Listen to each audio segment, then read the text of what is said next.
po.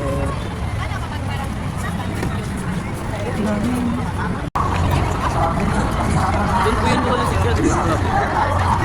Siyempre baka iba na yung nandoon.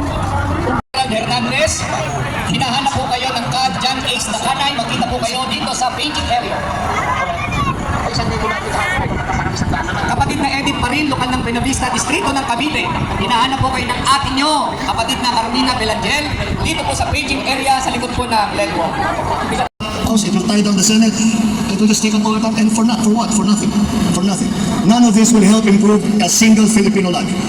As far as I'm concerned, it's a storm in a teacup. Naniniwala po kami na ang opinyong ito ng Pilipinas. Kanina po, bago tayo magsimula, ay binati tayo ng ating mahal na tagapamahalang pangkalahatan ng Iglesia ni Cristo, ang kapatid na Eduardo V. Manalo. Bayaan niyong tayo naman ang bumati sa kanya ngayon. Sabihin po natin, magandang araw po ka Eduardo. Isa pa. Mga mahal po naming kababayan at mga